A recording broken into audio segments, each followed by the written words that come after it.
Alright, so here we are with another weekly update on the tax credits. There hasn't been a whole lot of progress in the form of things that we can tangibly see. However, there are some indications and some signs that we can look into to kind of figure out where we are with this tax credit.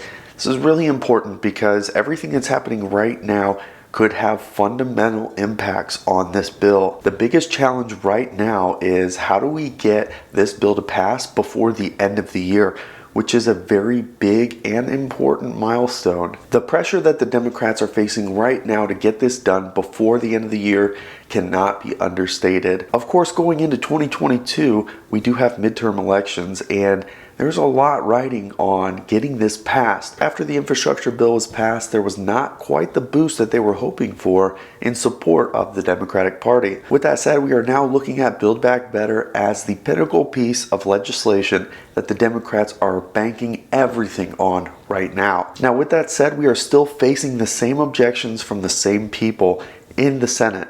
Of course, this bill passed the House back in November, and it is in the hands of the Senate.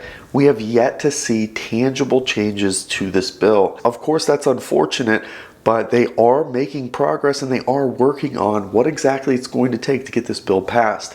Senator Joe Manchin, of course, is the biggest front piece of this objection, and there's a few things that he is not okay with in the existing bill. Now, I am going to cover exactly where we are with those objections, what we should look for, and a clear sign of if we're going to see progress for the rest of this year. In addition, I do need to make a clarification. After reading the bill probably 20 times at this point, I have read every page of the EV tax credits many times. I do, however, need to clarify one point, and I will do that as I cover the tax bill and what it sits at today. Obviously, the SALT tax deduction is a big pinnacle of objection in the Senate right now. That SALT tax deduction was increased from $10,000 of income all the way up to $80,000 of income, meaning that higher earners could write off even more of their income tax-free. That's obviously a very dividing issue because some Democrats in high earning states are very much for this, and other Democrats in lower earning states are very much against this. Paid family leave is probably the biggest objection that we have in the Senate right now. And the reason is many Democrats say that they fully support paid family leave and that this should be a basic benefit for all workers in the United States. On the other hand, you have senators who are saying this is not the way to get paid family leave passed and it should be done all on its own. So there are many objections. If you recall, originally this was 12 weeks of paid family leave.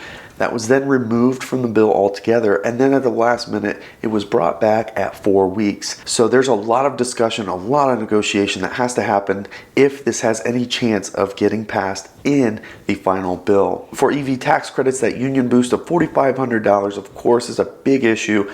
I still don't see how that is going to find its way in the final bill. It'll either be completely removed or the language will be changed to say maybe US built rather than US union built. The other major objection here with the undocumented workers getting that renewable work authorization is also under scrutiny. In this country, both Democrats and Republicans have shied away from anything to do with undocumented workers, and this continues to be the case here. So with this particular legislation, it would allow undocumented workers who entered the country illegally before 2011 to have the ability to get a renewable work authorization. Then they wouldn't have to worry about deportation as long as they have good standing. Something that was added to this bill was a fee on methane emissions. This fee on methane emissions for energy producers would add a fee for all power producers who have emissions, and obviously that targets coal, natural gas, and anything that's creating pollution for energy production. Now, unfortunately, whether you like it or not, that is going to be passed on to you, the consumer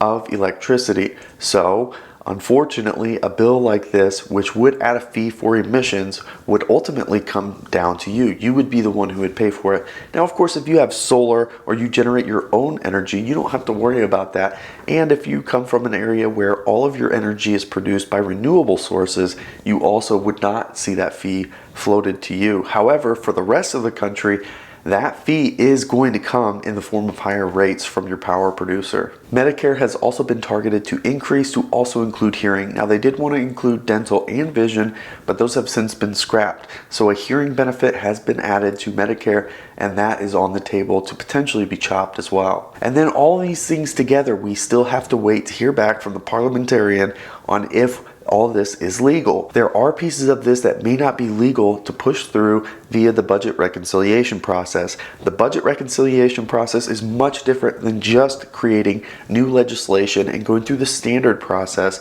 which would require 60 votes in the Senate. By using the budget reconciliation process, they only need 50 votes. That way, the vice president can be the 51st vote, and it only needs a majority to pass. Now, with that, we need every Democrat to vote for this bill, no matter what the final language is for it to pass, because the Senate is split 50-50. So senators like Joe Manchin, they have quite a bit of power in negotiating this bill. Now, here's the biggest issue of all of this. Joe Manchin believes we should push this off, and he's citing inflation fears, and he's probably not wrong about being concerned about inflation. However, on the flip side, we have senators like Senate Majority Leader Chuck Schumer, who are saying we need to pass this before Christmas. And this is where it gets really important, and this is where we're going to find out how serious they are about getting this done. This week is the last week that the Senate is in session. Both the House and the Senate take the rest of the year off for winter break. Now, there are indications that the Senate will be in session next week, and that is going to be a telltale sign on what will or will not get done before Christmas. If the Senate is indeed in session on Monday and then again on Tuesday, that's a very clear sign that they are going to stay in Washington, D.C. until this gets passed. If, however, Monday comes around or Tuesday comes around and nobody's there, you can bet at that point that this is pretty much done. It is not going to happen by Christmas. So there's a lot of pressure here. Joe Manchin and Chuck Schumer are both on opposite sides on getting this done. So we will just have to wait and see what it's going to take to bring them both together to get this done. Now, of course, once the Senate comes up with their final language on this bill, it then has to go back to the House, where it will have to be approved or changed and sent back to the Senate. At that point, the bill will be passed and it'll go to the president's desk for signing. Now, of course, the most important part, all these EV tax credits, we're going to do yet again another recap, and I do want to clarify one point as we go through this. This bill is for 10 years, presumably 2022 to 2032. The first 5 years will be for all EVs, no matter where they come from. The second 5 years will only count for EVs built here in the United States. This is effective after December 31st, 2021, period. Now, previously, I mentioned that it would be after December 31st, 2021, or at time of signing, whichever comes later. This is my mistake because that references a different requirement for manufacturers to have VIN numbers that associate with the actual time the car is built, not just the model year. So as you know, many cars, including Tesla, right now they're building 2022 models. However, the car's not built in 2022. So that is the requirement where they're going to have to change their process to help signify more clearly when the car is built per this bill. So what that means is, as long as you take delivery after December 31st, so on January 1st, 2022, if the bill stays the way it is, you would then qualify regardless of when it gets signed. So as of right now, it's not retroactive. However, the turn of the year, if this hasn't passed, it then becomes retroactive to the first of the year. Now, even with that great news, that's still a big risk, and this bill has not been agreed to, and there's still a lot of work to be done and very little time to get that done. So that is still a risk. This could ultimately change its language to not make it retroactive to the first of the year. We just have to wait and see, and that's still a huge risk. So something to be very clear about. Just because you're able to take delivery before it's signed does not mean it won't change language when it's finally signed. So keep that in mind. As of right now, it would be effective January 1st and on, period.